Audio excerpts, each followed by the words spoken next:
Hi everyone, welcome to the Leadership Biz Cafe podcast. I'm your host, Tavi Nasir, CEO of Tavi Nasir Leadership.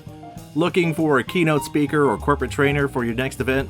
Then visit our company's website at tavinasir.com to find out how we can help bring invaluable insights and practical tools to help your organization succeed in achieving its goals. And this episode is sponsored by GoCo. Growing your business is exciting, but hiring and onboarding new employees can be overwhelming, not to mention costly if things go wrong.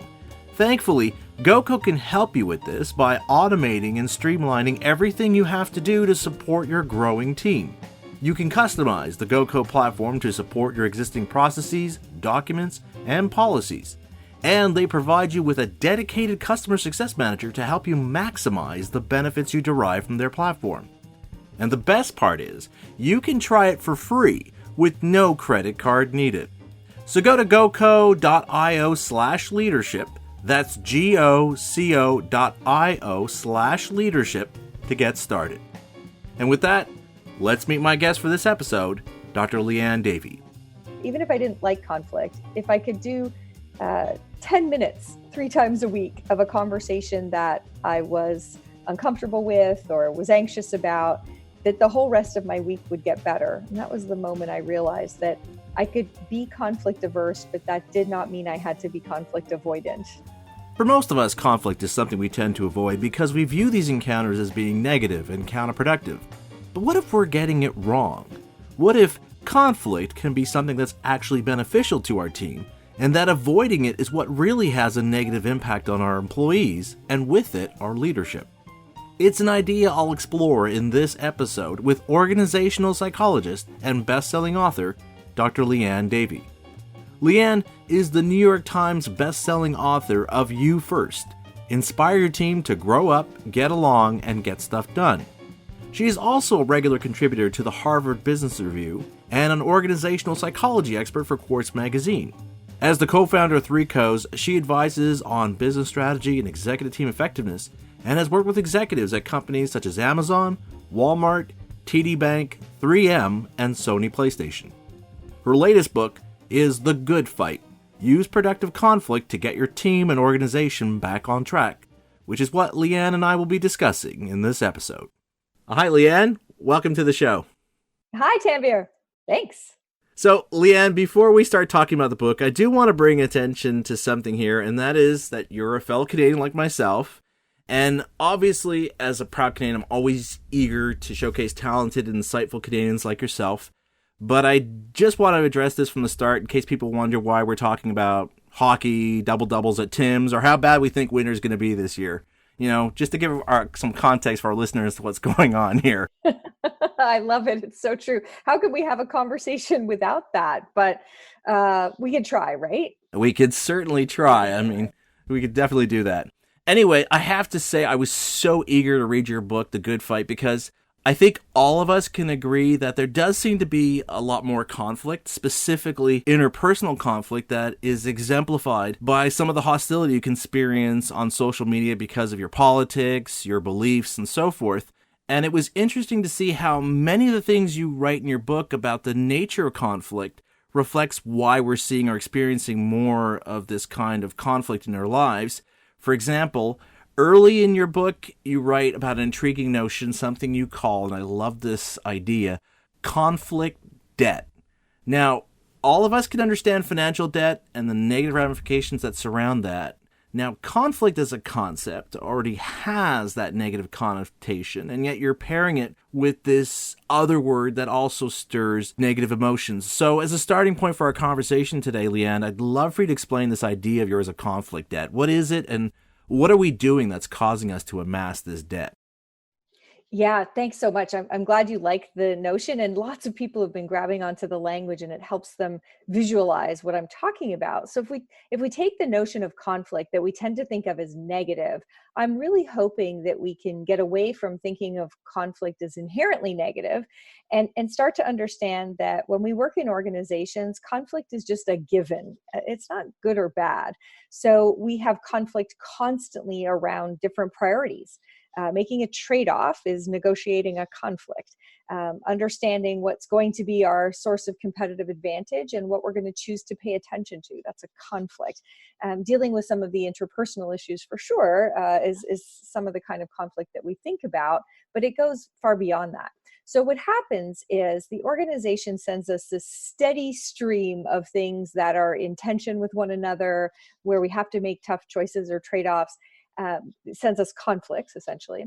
And as human beings, we hate conflict. We are born and wired to dislike conflict with our in-group, and then we're socialized by grandparents and teachers and everyone to think that conflict is impolite or not nice.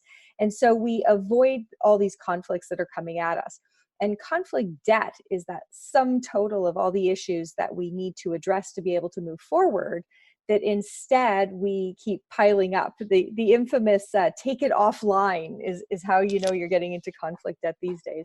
And so we carry these issues, and our businesses carry them, and our teams carry them, these issues that we haven't resolved. And as a result, we start to become constrained. So we, don't make choices about priorities. We dilute our resources. We burn out our people, or as individuals, we have a conflict with somebody else on the team and we don't give them feedback, and we have greater and greater resentment. And so we get stressed out. So conflict debt is really this idea that conflict is necessary. It's a part of everyday life. And if we don't deal with it, it gets worse, and the interest compounds. And if we deal with it, pay for our conflict in cash, things get a lot better. Right. And again, I want to focus on this idea of debt and what causes it. Now, you mentioned how there's 3 specific things that we do that causes us to accumulate this debt. One is that we avoid the issue, right? That there's something we know if this comes brought up in a meeting or in a conversation, it's going to lead to this thing. So let's not talk about it, let's not address it, and so forth. Another option is that we avoid the opposition. And this is something I see a lot in social media, which is often referred to as being that echo chamber, right? We just look for people who are basically going to agree in some way with our idea. Maybe they have a variant in terms of how we should approach it, but fundamentally, they agree with this. So we know we're not going to have much resistance. And so we're not going to have those conflicts we expect from someone saying, no, this is not a good idea. I don't agree with this at all. And then the third one is avoiding the friction that we can inevitably have in these conversations. So can you elaborate a bit on what are the behaviors that maybe we're doing? I mean, some of them might sound intuitive, but obviously, as I said, I've noticed in some conversations, both professionally and personally, where people are doing this, and I don't think it's necessarily always a conscious choice, as it is maybe something, as you mentioned, we've learned behaviorally from our upbringing and from our past experiences. Yeah. So the first one, we avoid the issue altogether, is what one of my clients referred to as the too hard pile. We just have issues in our organization that we know are undiscussable. It's a sacred cow. It's just not something that we talk about. And so, why do we keep open this particular factory when we all know that factory is antiquated? And maybe it's the founders. He started that factory 40 years ago and it's near and dear to him. So we just don't talk about it. So that first type tends to be the too hard pile, or the undiscussables. The second type, the one you were alluding to, happens on social media a lot. The echo chamber is usually associated with our desire to go fast. And I need to talk about this issue. I need to make sure that people have approved it. And if I go to the people who I know like the idea, I'll be able to get an approval and get going. And if I solicit feedback from people where they might disagree, it's going to slow me down. I'm not going to get anything done.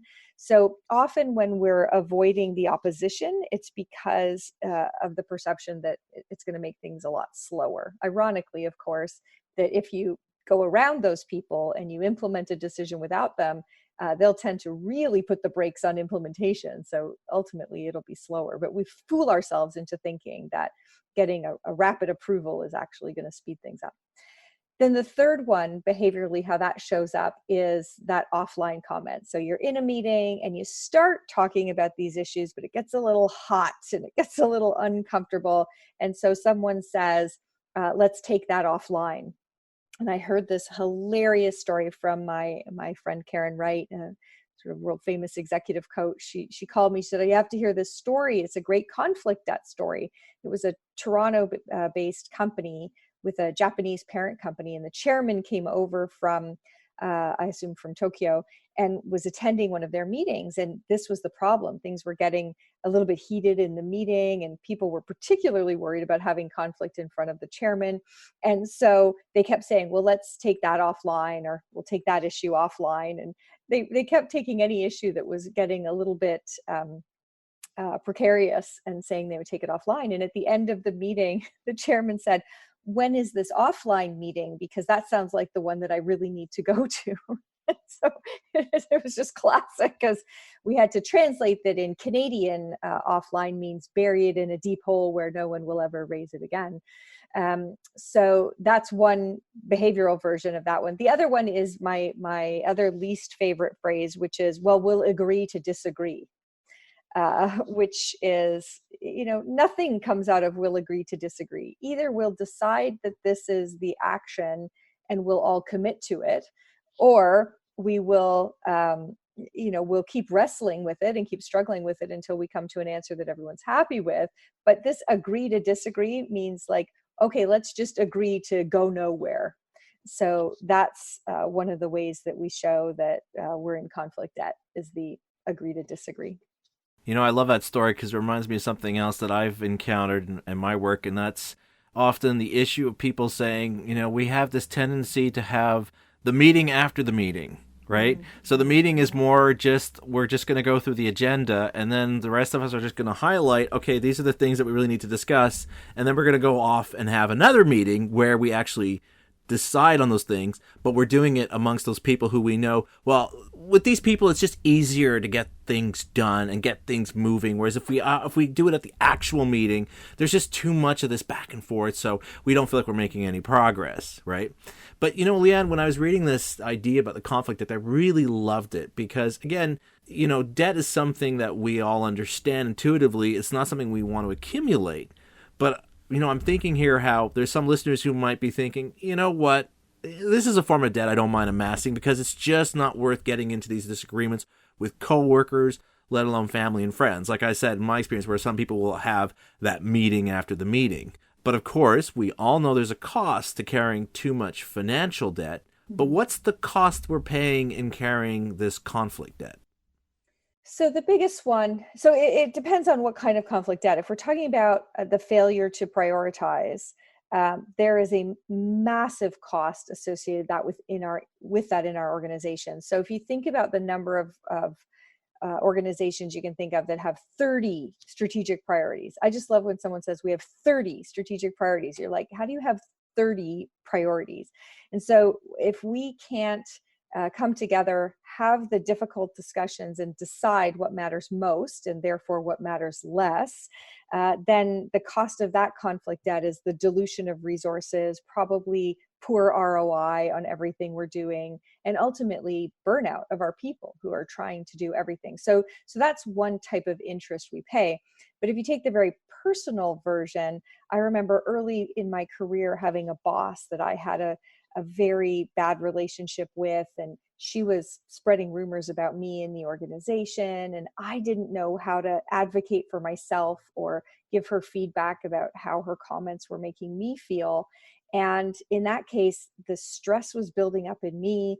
I was, at the time, my first daughter was 3 years old, and I was coming home with no energy for her. I was not sleeping well, particularly on Sunday nights. I was just dreading the work week. So some of our conflict debt is actually raising our stress levels. And we know as humans, having that long, prolonged stress and cortisol in our system is deadly for us. And so conflict debt has these sort of high-level organizational productivity related interests that we're paying, but it also has that very personal cost to us. So that's one of the reasons I've become so invested in this topic over the last few years, is that it's affecting us, it's affecting our economy right down to our families and our communities. So it's a very important issue. Right. And there's obviously an element of one of the reasons why we create conflict debt is this notion of avoiding the opposition we might encounter to our idea, our presentation, our project, what have you. But as you point out in your book, there is a bit of a difference between understanding that there is an aversion to conflict and there's an avoidance to wanting to experience conflict. So could you elaborate on what this means and why so many of us have developed this aversion to conflict? What can we do to kind of come to terms with it too?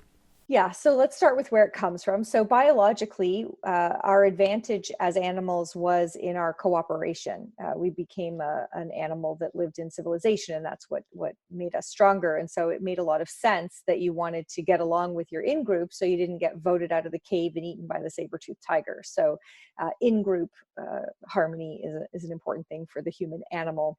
But then if you take our socialization after that, we had grandmothers who kept telling us, if you can't say anything nice, don't say anything at all. And, we got all these kinds of messages that taught us that conflict wasn't polite, it wasn't nice. For me, it wasn't ladylike for sure. So there's a lot that happens in how we're socialized. I refer to all those voices whispering in my ear as my itty bitty shitty committee who tell me that conflict is a bad thing. So I've had to dismiss them, fire them from their job, get them off my shoulder and not whispering in my ear anymore. And so part of the realization for me was that I was always going to be conflict averse, both because of my wiring and because of all these voices that seem to be a part of me, but that I didn't have to avoid conflict, even if I didn't like it, that I didn't have to avoid it. And the big place I had the epiphany was actually when I started to focus about 5 years ago on exercising more. So I had developed a bit of a sore back, and I wasn't very resilient standing up all day as a facilitator. And I realized that I had pretty weak ab muscles. And so I started going to the gym, and I described myself as highly fitness averse. And 5 years later, I still hate going to the gym, but I go, and 3 times a week, I work on strengthening my abs. So 3 times a week, I'm still uncomfortable. I still hate abs. But what I started to notice was, wow, the rest of my week was getting a lot better. I could stand in line for long times. I could facilitate all day in heels, and that was okay. And so I had this epiphany that this was the same thing with conflict, was that even if I didn't like conflict, if I could do 10 minutes 3 times a week of a conversation that I was uncomfortable with or was anxious about, that the whole rest of my week would get better. And that was the moment I realized that I could be conflict averse, but that did not mean I had to be conflict avoidant, just like I could be fitness averse, but I wouldn't be fitness avoidant. And that realization, and so sometimes when I'm talking to audiences, they think I'm telling them that they have to become comfortable with conflict. And I think that's too high a bar. So people seem relieved when I say to them, no, I don't expect you to ever like it. And that's not the goal. And it's not something you should hold yourself up to. But instead, what I'm asking is that even though you will still be uncomfortable with it and dislike it, that you do it anyway, for the good of your own stress levels, for the good of your trust on your team, and for the good of your organization. And people seem to like that idea, that it's okay to be conflict averse. It's just not okay to be conflict avoidant. Now, Liane, you've made a great case, and you do so in your book, of why we need to not avoid conflict, but learn how to make it something constructive and beneficial. And as we've said, it's not to say we shouldn't avoid conflict, which I admit might sound a bit ironic coming from Canadians, as we both are, as we do have that stereotype of always apologizing to people for things, which, I'm pretty much happy with. I like to have that stereotype. That's a good one to have. But a little bit of history lesson, though, I'd like to point out is that one of our prime ministers, Lester Pearson, won the Nobel Peace Prize for creating what would become the UN peacekeeping force. So a little bit of street cred for us both there, Liane, that, yeah, absolutely. We might be people who like to apologize, but, we do understand the nature of conflict and how we can use it as a constructive means to move things forward. So, Liane, while conflict is inevitable, and we certainly see a lot of it these days, and as you shared in us, I think we've discussed just now, it can be used constructively. You do write in your book that there are ways for us to diffuse workplace conflicts before they rise. In fact, you share a number of strategies and approaches. So building on what we've discussed so far, how can we go about constructively preventing conflicts in a way where we're not, again, going back to that notion, building conflict debt? Yeah, so let's start with I give the proverb in the book of don't wait till you're thirsty to dig a well.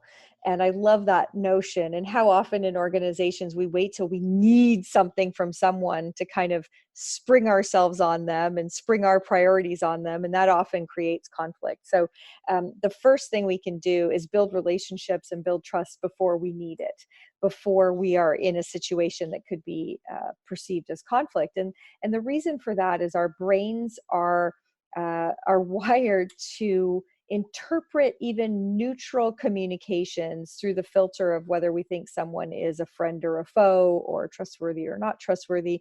So all of these interactions we're having with one another are tainted or colored by whether we trust someone or not. So if you can spend more time and invest more time in showing that you have a connection with somebody, in demonstrating your credibility, in showing that you're reliable and that you have high integrity, if you can go through the steps that I present in the book in chapter 4, if you can do those things before you're in a situation where that person is interpreting your messages as either friendly or hostile, you're in a really good place. So that's the first place to start. Then you can move on to how you interact once you get into an uncomfortable situation or into a conflict. And the secret there is really about, and this is sort of chapter 5, this is, how do we actually create a connection with the person? And the number one way we do that is by validating them. And often when we interact with people, we invalidate them either by contradicting them directly, like, you're full of crap, or telling them the exact opposite of what they just said, like, no way, that's wrong. And I hear that kind of thing all the time. But we also invalidate people more insidiously by sort of turning our body language away from them, or dropping our eye contact. So when we invalidate someone, it tends to make them want to resist even harder, to fight with us, to be heard, to pull on the other end of the sort of proverbial tug of war. So another thing you can do in the moment is to validate them, to say, okay, here's what I think your perspective is. Here's what I think you're advocating for. Tell me a bit more about that. And essentially, what we're trying to do there is to speak the other person's truth before we speak our own. And if we can learn to do that at home, we don't do that at home very well, and in our interactions out in the world, we would get in far fewer conflicts if we could start with articulating the other person's truth before we start advocating for our own. So back to the sort of Stephen Covey idea of strive to understand, or seek to understand before striving to be understood. So we can have the proactive version, which is, how do we build trust before we need it? And I go through a whole bunch of techniques to do that. And then secondly, when we get into a situation that's being interpreted as a conflict by somebody else, how do we stop that urge to contradict them or invalidate them, and instead kind of speak their truth, ask questions, be curious, and that will convert from a situation where you're fighting as adversaries to one where you're problem solving as allies. So those are important things. And then I think you're probably alluding to chapter 6, my conflict strategies for nice people, where I go through the 6 different strategies you can use to turn something that would have originally been a conflict into more of a problem solving kind of situation. There's something you said that's just kind of rolling in my mind right now, of how you pointed out how we're just hardwired, and I've shared this in a number of my talks, we're just hardwired to process information, what's often referred to as being our animal brain, right? Is this a threat or is this a reward, right? Is this something that's going to benefit us or not? And the sad thing is, unfortunately, our brain's automatic default is to say it's a threat. Like when there's any hint of uncertainty, it's a threat. And I'm so glad you brought up the point about creating a connection with others, because if you think about any type of conflict you're seeing on any issue, on any topic, invariably we have groups that we've created. We've developed these labels to identify. And once you put that label on someone and define them as being other, well, right now you've already primed your brain to say, well, whatever they say, even if it's a valid point, even if it can be backed up with evidence, we're going to dismiss it or ignore it because they're part of that group who we just by default say whatever they're going to be saying is going to be an attack on us, an attack on how we see things, on how what we need to accomplish. And ergo, I'm not going to listen to them. I'm not going to address it or try to understand what's their reality and maybe how the things that I need to get done is adversely impacting them, and maybe how I need to pivot and make an adjustment here. And I love this idea of us making a connection, because I think that's really critically a great way for us to diffuse a conflict where we're not using the label to already say, I don't care what you're already going to say, because in my head, as you said, I'm going to be coming up with arguments to dismiss it, to invalidate, as you said, whatever you're going to say because you're part of that out group. But creating labels instead that allows us to say, hey, you're part of my in group, makes it easier for us to hear what they have to say. It doesn't mean we have to agree with them, but that, as you said, it makes it easier for us to understand them before we get consumed with saying, okay, I need you to understand how I want to approach this situation. Yeah, one of the exercises I like to do is that immediately as soon as I start to judge someone as part of my out group, because it doesn't matter that I have a PhD in psychology and have written a book about productive conflict. I'm human. I'm human first, and so I do judge people.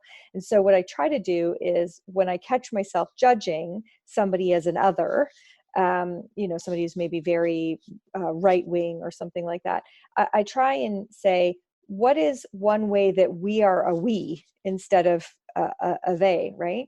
And so, a lot of the people that I see or hear from on Facebook or watching the news, if I look and I honestly say, look, they're also parents, like I'm a parent. And so what we have in common is we will fight ferociously for our children's future, right? And that's something we have in common, right? And we may differ in what we think will secure our children's future, but we are very much a we in both being parents. So how do you take the person who you're thinking of as an other, as a they, and how do you find ways that you have lots in common? And that could even be someone in your office, right? We often do that with people in the office. Oh, they're from sales, right? So they're an other, right?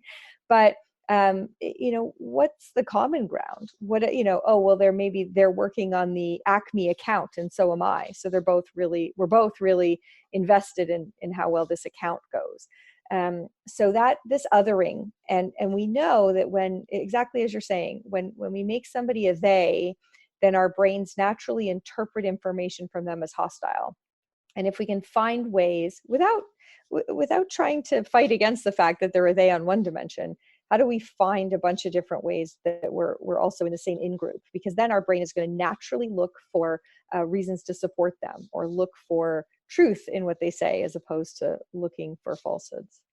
Absolutely. Liane, your book is really packed with a lot of great insights, and honestly, it got me thinking a lot about how I approach potential conflicts and how to better manage them. And I know there's so much more we could talk about. I mean, hockey season's upon us, right? So, Oh no, don't make me go there. Do not make me go there. I live in Toronto. That's just mean. That's mean. Yeah, well, hey, I live in Montreal, so anyone who understands, this could get really heated really fast. We'll have to use some of those conflict strategies. Exactly. But seriously, if there's one message or idea you want our listeners to walk away with today about conflict and how to approach these moments, what would it be? Yeah, I think it's back to the conflict debt idea. And that if you let conflict debt build up too much, you'll have to declare bankruptcy. And that is, in your marriage, in your relationship with your neighbors, in your team at work. And ultimately, you will have so much less stress. You will have a much happier, more engaged, more positive experience of your team, and you'll get more done if you sort of pay off those conflicts in little moments. Don't let them build up. Don't let them become major issues. But how do I treat conflict as something, as a habit, as something I can do a little bit of each day to make sure that I keep my relationships in a good place.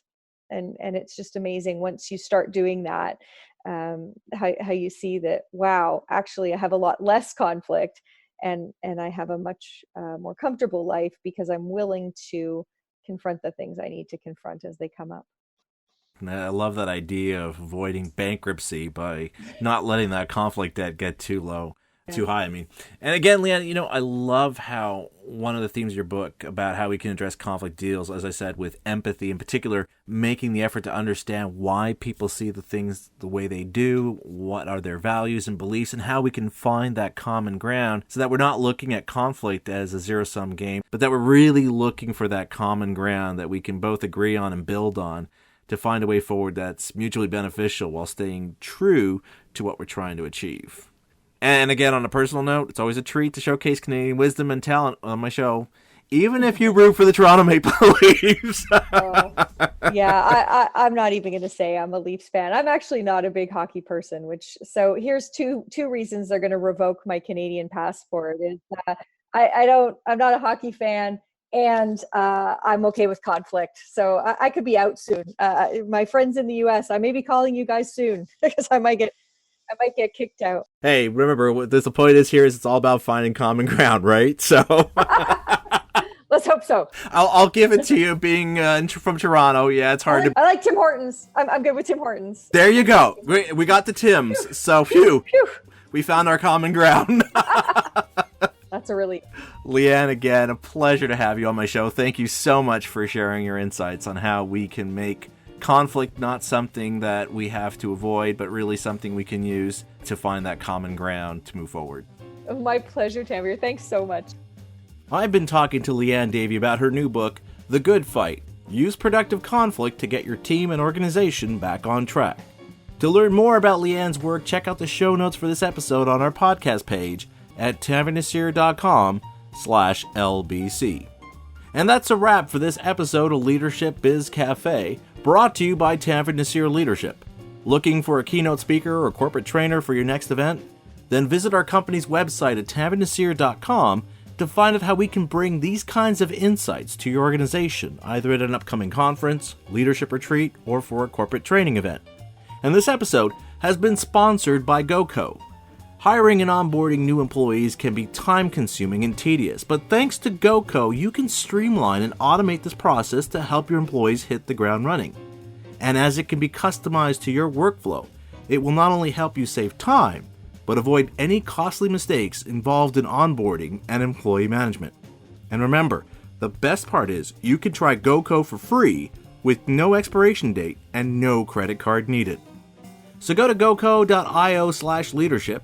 That's goco.io/leadership and discover how GoCo can help improve your onboarding and employee management processes.